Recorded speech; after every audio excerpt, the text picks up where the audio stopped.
Discovery dream ಚಾನಲ್ಗೆ ಸುಸ್ವಾಗತ. ಇವತ್ತು ಏನು ಮಾಡ್ತಾಯಿದ್ದೀನಿ ಅಂದರೆ ಬೆಳಗಿನ ಜಾವ 5:30 6 ಗಂಟೆಗೆ ಸೆಂಟ್ರಲ್ ಪಾರ್ಕ್ ಬಂದಿದ್ದೀನಿ. ಸೆಂಟ್ರಲ್ ಪಾರ್ಕ್ ಬಂದು ಹೂವನ್ನ ಕುಯ್ತಾ ಇದ್ದೀನಿ.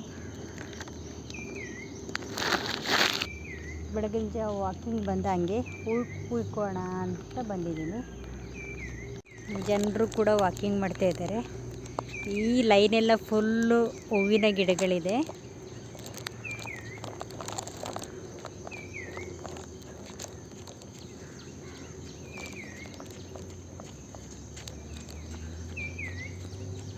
ನಾನು ಇವಾಗ ಒಂದು ರೌಂಡು ಜಾಗಿಂಗ್ ಮಾಡ್ಕೊಂಡು ಬಂದು ಇವಾಗ 2ನೇ ರೌಂಡ್ಗೆ ಹೂವನ್ನು ಕುಯ್ತಾ ಇದ್ದೀನಿ. ಇವಾಗ ಎಲ್ಲ ಕಿತ್ಕೋತಾರೆ. ತುಂಬ ಚೆನ್ನಾಗಿರುತ್ತೆ ಇಲ್ಲಿ ವಾತಾವರಣ. ಹರಳಿ ಮರಗಳು, ತುಂಬ ಹರಳಿ ಮರ, 2 ಲೈನ್ ಇದೆ ಹರಳಿ ಮರಗಳು. ನೋಡಿ, ಎಲ್ಲ ಫುಲ್ ಹರಳಿ ಮರಗಳು.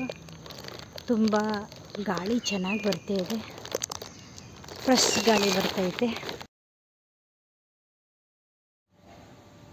ಮನೆಗೆ ಬಂದು ಸ್ನಾನ ಎಲ್ಲ ಕ್ಲೀನ್ ಮಾಡಿ, ಮನೆಯೆಲ್ಲ ಕ್ಲೀನ್ ಮಾಡಿ, ಒಬ್ಬಟ್ಟು ಮಾಡಿ ಆನಂತರ ನಾನು ದೇವ್ರ ಸಾಮಾನಿಗೆಲ್ಲ ಹೂ ಕಟ್ಕೊಂಡು, ಹಣ್ಣು ಕಾಯಿ ತಂದು ಎಲ್ಲ ಚಾಮುಂಡೇಶ್ವರಿ ಮೊದಲನೇ ದಿನ ನವರಾತ್ರಿ ಪೂಜೆಗೆ ತಯಾರು ಮಾಡಿಕೊಂಡು ನೈವೇದ್ಯಕ್ಕೆಲ್ಲ ಪೂರಿ ಅಥವಾ ಹೋಳ್ಗೆ ಅಂತ ಹೇಳ್ತೀವಿ ನಮ್ಮ ಕನ್ನಡದಲ್ಲಿ. ಆ ಹೋಳ್ಗೆ ಮಾಡಿ ದೇವ್ರಿಗೆ ಎಷ್ಟು ಬೇಕೋ ಅಷ್ಟನ್ನು ಹೋಳ್ಗೆ ಮಾಡಿ, ಹಣ್ಣು ಕಾಯಿ ಇಟ್ಟು ಹೂವನ್ನು ಅರ್ಪಣೆ ಮಾಡಿ ಮತ್ತು ಪೂಜೆ ಮಾಡಿದೆ.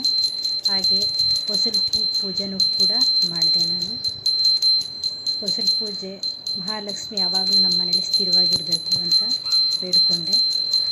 ನಮ್ಮ ಕುಟುಂಬಕ್ಕೆಲ್ಲ ಒಳ್ಳೇದು ಮಾಡುವಂತ ಬೇಡಿಕೊಂಡು, ಮತ್ತು ಸರ್ವರಿಗೂ ಒಳ್ಳೇದು ಮಾಡುವಂತ ಬೇಡಿಕೊಂಡು, ನಮ್ಮ ನಾಡದೇವತೆ, ಕುಲದೇವತೆ ಮತ್ತು ಮನೆ ದೇವರಿಗೆ ಎಲ್ಲದಕ್ಕೂ ಪೂಜೆ ಮಾಡಿದೆ.